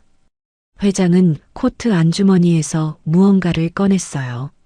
만년필이었습니다. 이게 아주머니께서 40년 동안 지켜주신 거죠? 회장은 떨리는 손으로 만년필을 할머니에게 보여줬습니다. 할머니는 그 만년필을 보는 순간 눈이 커졌어요. 맞아. 그게 맞아. 할머니는 손을 뻗어 만년필을 만졌습니다. 차가운 금속의 촉감이 손끝에 느껴졌죠. 이게 오늘 아침 그 청년한테 준 게 이거였지. 그런데 어떻게 자네가? 강은호 씨가 면접을 보고 나가던 중 떨어뜨린 걸 발견했습니다. 할머니는 은호를 돌아봤습니다. 은호는 여전히 멍하니 서 있었어요. 무슨 일이 벌어지고 있는지 완전히 이해하지는 못했지만 자신이 중요한 역할을 했다는 것만은 알 수 있었죠. 할머니는 은호를 향해 손을 내밀었습니다. 젊은이, 이리 와봐. 은호는 조심스럽게 다가갔습니다. 할머니는 은호의 손을 잡으며 말했어요. 오늘 아침 이 청년이 날 구해줬어. 할머니는 회장을 바라보며 말을 이었습니다. 리어카가 언덕에서 미끄러져 내려갈 뻔했는데 이 청년이 몸을 던져 막아줬지. 그 바람에 옷이 다 망가졌어. 면접 보러 가는데 말이야. 회장은 은호를 올려다봤습니다. 찢어진 바지, 더러워진 재킷. 그제야 은호가 왜 그런 모습으로 면접장에 왔는지 이해가 됐어요. 그래서 내가 미안한 마음에 뭐라도 해주고 싶었어. 하지만 내게 줄 수 있는 건 아무것도 없었지. 그때 생각났어. 자네가 남긴 만년필이. 할머니는 회장의 손을 꽉 잡았습니다. 평생 간직해온 이 만년필을 이 착한 청년에게 행운의 부적으로 줬어. 이 청년에게 좋은 일이 생기길 바라면서 말이야. 할머니의 눈에 다시 눈물이 고였습니다. 그런데 그게 자네를 내게 데려왔구먼. 이 청년이 면접장에서 만년필을 떨어뜨렸고 자네가 그걸 주어서 이렇게 날 찾아온 거잖아.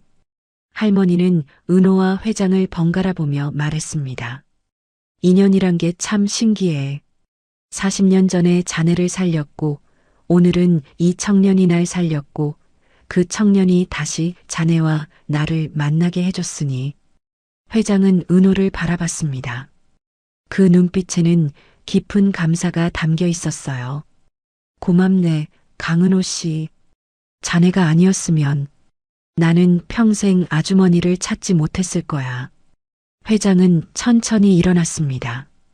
그리고 은호를 향해 고개를 깊이 숙였어요. 정말 고맙네. 은호는 황급히 손을 내저었습니다. 아, 아닙니다. 저는 그냥... 아니야. 회장이 고개를 들며 말했습니다. 자네는 오늘 두 사람을 구했어.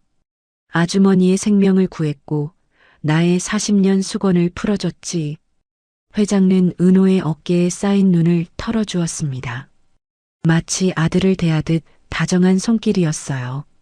아까 면접장에서도 느꼈지만 자네는 정말 특별한 사람이야. 회장은 할머니를 부축해 일으켰습니다. 그리고 두 손으로 할머니의 손을 감싸주며 말했어요. 아주머니, 이제 고생 안 하셔도 됩니다. 회장의 목소리는 단호했습니다. 제가 앞으로 친어머니처럼 모시겠습니다. 집도 마련해드리고 편히 사시도록 모든 걸 해드리겠습니다. 아니야, 그럴 필요 없어. 할머니가 손을 내저었지만 회장은 고개를 저었어요. 아닙니다. 이건 제 의무입니다. 아주머니께서 제게 주신 은혜를 갚을 기회를 주십시오. 제발. 회장의 눈에 다시 눈물이 맺혔습니다. 할머니는 그런 회장을 보며 천천히 고개를 끄덕였어요. 그래. 그렇다면 고맙게 받을게. 회장은 안도의 한숨을 내쉬었습니다. 그리고 은호를 돌아봤어요. 자네도 면접장에서 만년필 떨어뜨린 거 알고 있었나? 아, 아니요. 몰랐습니다. 은호는 솔직하게 대답했습니다. 재킷 주머니에 구멍이 났었나 봐요. 그걸 몰랐어요. 회장은 고개를 끄덕이며 만년필을 들어 올렸습니다. 이 만년필이 우리 셋을 이어준 거야. 40년 전 나와 아주머니를, 그리고 오늘 자네가 우리를 다시 만나게 해줬지. 회장은 은호의 눈을 똑바로 바라봤습니다. 아까 면접장에서 자네 실력은 이미 확인했네. 학점도 좋고 토익 점수도 훌륭하고 답변도 논리적이었어. 은호는 긴장한 표정으로 회장을 바라봤어요. 하지만 내가 진짜 보고 싶었던 건 그게 아니었어. 스펙은 누구나 쌓을 수 있지. 하지만 사람의 본질은 쉽게 바꿀 수 없거든. 회장은 잠시 말을 멈추고 눈 내리는 하늘을 올려다봤습니다. 자네는 나에게 알려줬어. 면접은 면접장에만 있는 게 아니라는 걸. 진짜 면접은 바로 이런 순간, 위기의 순간에 어떤 선택을 하느냐에 달려있다는 걸 말이야. 회장은 다시 은호를 바라봤어요. 우리 회사가 잊고 있던 가장 중요한 가치. 그건 바로 사람이야. 실력도 중요하지만 진짜 중요한 건 사람다움이지. 자네가 그걸 다시 깨닫게 해줬어. 회장은 은호의 어깨를 두드리며 확신에 찬 목소리로 말했습니다. 강은호 씨, 자네 합격일세. 은호의 눈이 커졌습니다. 믿을 수 없다는 표정이었죠. 정말, 정말입니까? 그럼 내일부터 출근하게. 아니, 오늘은 푹 쉬고 모레부터 출근하게. 인사팀에 연락해두겠네. 은호는 그 자리에서 멍하니 서 있었습니다. 아침에 모든 걸 포기했다고 생각했는데 지금 합격 통보를 받고 있었어요. 꿈인가 싶었죠. 고맙습니다. 정말 감사합니다. 은호는 허리를 깊이 숙이며 인사했습니다. 눈물이 주르르 흘러내렸어요. 기쁨의 눈물이었죠. 할머니는 그런 은호를 보며 환하게 웃었습니다. 그것 봐. 내가 뭘 했어? 할머니 부적 덕분에 합격했다니까.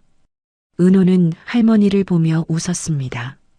아까 했던 거짓말이 진짜가 된 거예요. 눈은 여전히 내리고 있었습니다. 하지만 이제 그 눈은 차갑지 않았어요. 세 사람의 얼굴에는 따뜻한 미소가 번지고 있었죠. 회장은 비서에게 손짓했습니다. 차에서 기다리던 비서가 우산을 들고 달려왔어요. 아주머니, 우선 따뜻한 곳으로 가시죠. 감기 걸리시겠어요. 이 리어카는 제가 처리하겠습니다. 걱정 마세요. 회장은 할머니를 부축해 차로 안내했습니다. 은호도 함께 따라갔어요.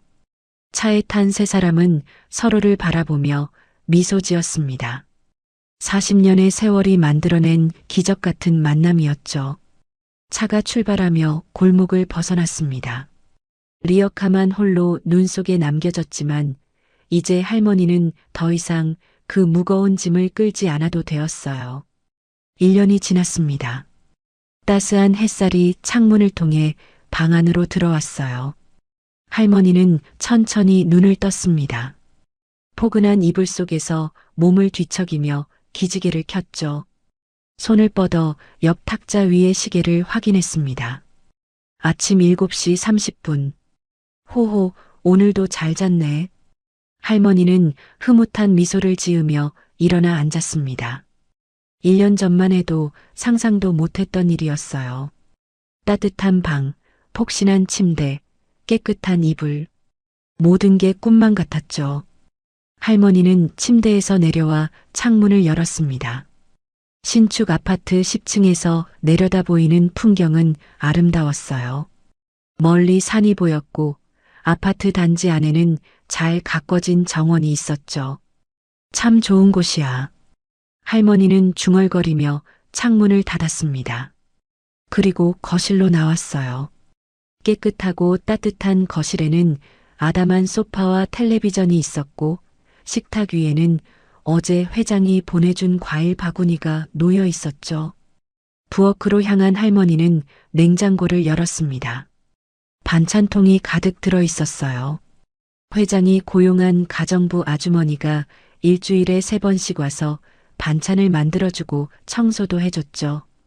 이렇게까지 해줘도 되는 건지 할머니는 매번 미안한 마음이 들었습니다. 하지만 회장은 늘 똑같이 대답했어요.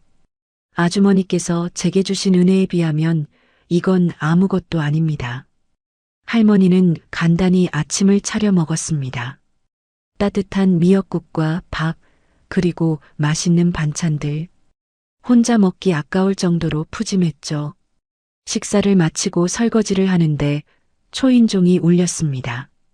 누구시오? 아주머니, 접니다. 진철이요. 할머니는 환한 미소를 지으며 문을 열었습니다. 회장이 서 있었어요. 손에는 따뜻한 빵이 든 봉지를 들고 있었죠. 아이고, 이른 아침부터 웬일이야? 출근길에 들렀습니다. 빵 좀 사왔어요. 아침은 드셨어요? 먹었지. 자네는? 저도 먹었습니다. 그래도 간식으로 드세요. 회장은 빵 봉지를 식탁 위에 놓으며 할머니를 살폈습니다. 안색이 좋아 보였어요. 1년 전과는 비교도 할 수 없을 정도로 건강해 보였죠. 요즘 어떠세요? 불편한 건 없으시고? 없어. 너무 좋아. 이렇게 편하게 살아도 되나 싶을 정도야. 할머니는 회장을 소파에 앉혔습니다. 그리고 차를 끓여왔어요. 자네 덕분에 내가 이렇게 편하게 살고 있어. 정말 고마워. 무슨 말씀을요? 제가 더 감사하죠. 두 사람은 차를 마시며 담소를 나눴습니다. 회장은 요즘 회사 이야기를 들려줬고 할머니는 아파트 단지에서 만난 이웃들 이야기를 들려줬어요. 아, 참. 은호는 요즘 어떤가? 할머니가 물었습니다. 회장의 얼굴에 흐뭇한 미소가 번졌어요. 정말 잘하고 있습니다. 입사한 지 1년밖에 안 됐는데 벌써 팀에서 없어서는 안 될 사람이 됐어요. 그래, 다행이구먼. 착한 애니까 당연하지. 실력도 정말 좋습니다. 며칠 전에 큰 프로젝트를 성공시켰어요. 다들 칭찬이 자자하더라고요. 회장은 자랑스러운 표정으로 말했습니다. 마치 자신의 아들 이야기를 하는 것 같았죠. 오늘 저녁에 은호도 오기로 했습니다. 아주머니 댁에서 같이 저녁 먹으면 어떨까 해서요. 오, 그거 좋지. 내가 밥을 해야겠네. 아니에요. 제가 준비해 올게요. 아주머니는 그냥 편히 계세요. 안 돼, 안 돼. 손님 오는데 내가 직접 해야지. 요즘 반찬도 많이 있으니까 괜찮아. 할머니는 고집을 부렸고 회장은 웃으며 고개를 끄덕였습니다. 그럼 제가 저녁 때 다시 올게요. 은호랑 같이요. 회장은 자리에서 일어나며 방 한쪽을 바라봤습니다. 작은 선반 위에 액자가 놓여 있었어요. 1년 전 눈 내리던 그날 이후 세 사람이 함께 찍은 사진이었죠. 사진 속에서 할머니는 두 사람의 손을 잡고 환하게 웃고 있었고 회장과 은호도 밝게 웃고 있었습니다. 그 옆에는 낡은 편지가 액자에 넣어져 있었어요. 40년 전 진철이 남긴 그 편지였죠. 그때 사진 참 잘 나왔죠? 회장이 웃으며 말했습니다. 그럼 내 평생 가장 소중한 사진이야. 할머니도 그 사진을 바라보며 흐뭇하게 웃었습니다. 같은 시각 태상그룹 본사에서는 은호가 회의실에서 프레젠테이션을 마치고 나왔습니다. 동료들이 박수를 쳤어요. 은호 씨 정말 대단해요. 이번 프로젝트 성공은 은호 씨 덕분이에요. 은호는 쑥스럽게 웃으며 고개를 숙였습니다. 다들 도와주신 덕분입니다. 겸손까지 하네. 역시 우리 팀의 에이스야. 팀장이 은호의 어깨를 두드렸습니다. 1년 전만 해도 신입사원이었던 은호는 이제 팀에서 가장 믿을 만한 사람이 되어 있었어요. 사무실로 돌아온 은호는 자리에 앉아 모니터를 켰습니다. 이메일이 여러 통 와 있었어요. 하나씩 확인하며 답장을 보내는데 내선 전화가 울렸습니다. 강은호 사원, 회장님 사무실로 올라오세요. 비서실에서 온 전화였어요. 은호는 긴장한 표정으로 자리에서 일어났습니다. 회장실에 불려가는 일은 자주 있는 일은 아니었거든요. 엘리베이터를 타고 최상층으로 올라갔습니다. 비서가 은호를 안내했어요. 들어가세요. 회장님께서 기다리고 계십니다. 은호는 노크를 하고 문을 열었습니다. 회장이 창가에 서서 밖을 바라보고 있었어요. 회장님 부르셨습니까? 아, 강사원. 앉게. 회장은 은호를 소파에 앉혔습니다. 그리고 맞은편에 앉으며 만족스러운 미소를 지었어요. 이번 프로젝트 정말 잘했어. 거래처에서도 연락이 왔더군. 강사원을 꼭 칭찬해 달라고. 감사합니다, 회장님. 1년 전 자네를 뽑은 게 정말 잘한 일이었어. 아니, 그날 눈길에서 자네를 만난 게 내 인생 최고의 행운이었지. 회장은 진심 어린 눈빛으로 은호를 바라봤습니다. 자네 덕분에 아주머니를 다시 만날 수 있었고 40년의 한을 풀 수 있었어. 정말 고맙네. 아닙니다. 저야말로 회장님 덕분에. 은호의 목소리가 떨렸습니다. 1년 전 그날을 떠올렸거든요. 모든 걸 포기했다고 생각했던 그날, 기적 같은 일이 일어났었죠. 저는 그저 할 수 있는 일을 했을 뿐입니다. 그게 바로 자네의 장점이야. 당연한 일을 당연하게 하는 것. 그게 얼마나 어려운 일인지 아나? 회장은 자리에서 일어나 책상으로 갔습니다. 서랍을 열어 무언가를 꺼냈어요. 작은 상자였죠. 이걸 자네에게 주고 싶었어. 회장은 상자를 은호에게 건넸습니다. 은호가 상자를 열자 만년필이 들어 있었어요. 1년 전 그날 할머니가 준, 그리고 회장과 할머니를 이어준 바로 그 만년필이었습니다. 이건 자네 거야. 이 만년필이 자네를 통해 우리를 만나게 해줬으니 이제 이건 자네가 가져야 해. 하지만 이건 너무 소중한 물건인데. 그래서 자네에게 주는 거야. 자네야말로 이 만년필을 가질 자격이 있어. 회장은 은호의 손을 잡으며 말했습니다. 이 만년필로 자네의 앞날에 더 큰 성공을 써내려가게. 나처럼 말이야. 은호는 만년필을 꺼내 들었습니다. 손에 잡히는 무게감이 묵직했어요. 단순한 필기구가 아니라 40년의 세월과 인연이 담긴 보물이었죠. 감사합니다, 회장님. 소중히 간직하겠습니다. 그래. 참, 오늘 저녁에 시간 있나? 아주머니 댁에서 저녁 먹기로 했어. 아, 네. 당연히 가야죠. 은호의 얼굴이 환해졌습니다. 할머니를 만나는 건 언제나 즐거운 일이었거든요. 그럼 6시에 로비에서 만나세. 같이 가자고. 알겠습니다, 회장님. 그렇게 저녁이 되었죠. 초인종이 울렸습니다. 할머니는 앞치마를 벗으며 문을 열었어요. 회장과 은호가 나란히 서 있었죠. 어머, 왔구나. 어서 들어와. 아주머니, 안녕하세요. 은호가 밝게 인사했습니다. 할머니는 은호를 보며 환하게 웃었어요. 우리 은호, 1년 사이에 더 의젓해졌네. 호호. 할머니께서 주신 부적 덕분입니다. 세 사람은 웃으며 집 안으로 들어갔습니다. 식탁에는 이미 음식이 가득 차려져 있었어요. 찌개, 불고기, 잡채까지 할머니가 정성스럽게 준비한 음식들이었죠. 이렇게 많이 준비하시면 어떡해요?